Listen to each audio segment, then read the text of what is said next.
Hi students, आज के session में हम करेंगे chapter 12 areas related to circles. Okay बेटा, इंट्रोडक्शन में यहाँ पे लिखा है, इसको आप ही रीड करेंगे। ओके, एग्जाम्पल दिए हैं सर्कल के, ठीक है। जो सर्कल का शेप होता है, wheel, design, washer, cake. Okay, तो इन सबको तो सभी जानते हैं।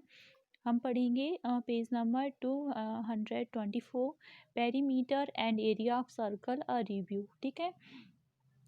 Recall that the distance covered by traveling buns around a circle it call its perimeter। Okay, तो फर्स्टली तो बेटा मैं आपको बता दूं कि सर्कल क्या होता है, ठीक है। तो सर्कल को हम ऐसे समझ सकते हैं कि कोई भी एक प्लेन प्लेस है, ठीक है। तो वहाँ पे जो छोटी एक कांस्टेंट डिस्टेंस के साथ, जैसे कि हमने ये ले लिया है, इसको हम सेंटर करके ओ बोलेंगे। अब इसके साथ एक फिक्स डिस्टेंस से हम ऐसे डॉट डॉट करके इसके चारों तरफ, ठीक है, जो डॉट करेंगे और अब इनको हम जब क्या करेंगे, ज्वाइन कर देंगे, ठीक है। तो इस तरीके से जो शेप बनेगा, फिगर बनेगा, वो आपका क्या कहलाता है बेटा, सर्कल कहलाता है, ठीक है।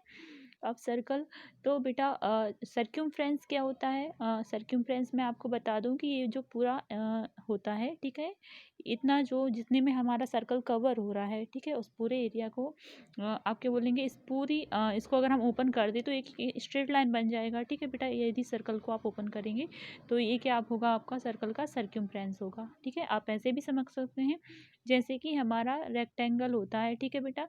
तो रेक्टेंगल का आप कैसे पेरीमीटर निकालते हैं, रेक्टेंगल में आप ये लेंथ और ब्रीथ का निकालते हैं ना, तो ये आपकी सेम होती है, ठीक है। तो आपका क्या हो जाता है, 2 ये प्लस बी हो जाता है, ठीक है। ये आपकी पेरीमीटर ऑफ रेक्टेंगल होती है। तो सेम इसी के अकॉर्डिंग यहाँ पे जो सर्कल की पेरीमीटर होगी तो उसे हम क्या बोलते हैं बेटा, सर्क्यूमफ्रेंस बोलते हैं, ठीक है। तो आपको सही से समझ लेना है।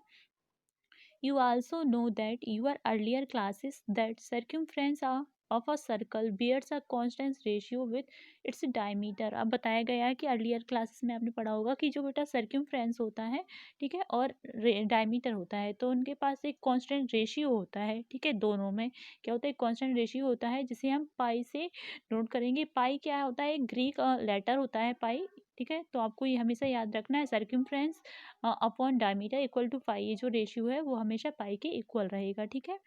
तो इसको हम ऐसा याद करते हैं। तो जब भी हमको सर्कमफ्रेंस फाइंड करनी होती है किसी सर्कल की, जैसे ये हमारे पास एक सर्कल दे रखा है, इसकी हमको सर्कमफ्रेंस फाइंड करनी होती है, तो हम क्या करते हैं बेटा, इसमें पाई इंटू डायमीटर कर देते हैं इसके अकॉर्डिंग, ठीक है। आई थिंक किसी को कोई प्रॉब्लम नहीं होगी।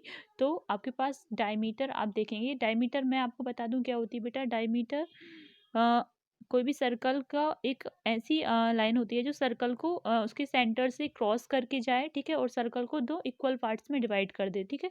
तो डायमीटर आपकी ऐसी भी हो सकती है, यहाँ से, ठीक है, तो कहीं से भी हो सकती है, ठीक है। बट कंडीशन आपको क्या रखनी है कि वो सर्कल को 2 इक्वल पार्ट्स में डिवाइड करे और उसके सेंटर को क्रॉस करके जाए, इंटरसेक्ट करके जाए, वो आपकी डायमीटर होती है। ओके बेटा, तो आप जब सर्कमफ्रेंस आप सर्कल निकालेंगे तो आपका क्या फॉर्मूला बन जाएगा, 2 डायमीटर लेना है, 2, ठीक है। तो यहाँ पे आपका आ जाएगा पाई इंटू 2r। ओके बेटा, where r is a radius of circle, और आर क्या होती है बेटा, रेडियस होती है। रेडियस सभी जानते हैं, डायमीटर का जो हाफ होता है, ठीक है, वो रेडियस होती है। तो आपके पास जो सर्कमफ्रेंस ऑफ सर्कल होगी वो फॉर्मूला आपके पास आ जाएगा 2πr, ठीक है बेटा। ये तो सर्कमफ्रेंस हो गया। अब हम एरिया की बात करेंगे। एरिया यहाँ पे नहीं दिया है, ठीक है। एरिया आपके पास क्या होता है, सभी को पता होगा, पाई आर स्क्वायर होता है, ठीक है। तो इसके बाद एग्जाम्पल आप करेंगे। मैं क्वेश्चन नंबर 1 एक्सप्लेन कर रही हूँ 12.1 का। ओके, क्वेश्चन नंबर 1 है बेटा, the radii of two circles are 19 centimetre and 9 centimetre respectively. आपके पास 2 सर्कल हैं, ओके। तो उसकी फर्स्ट की जो रेडियस है वो 19 है, और जो सेकंड जो छोटा वाला सर्कल होगा उसकी रेडियस कितनी है बेटा, 9 है, ठीक है बेटा।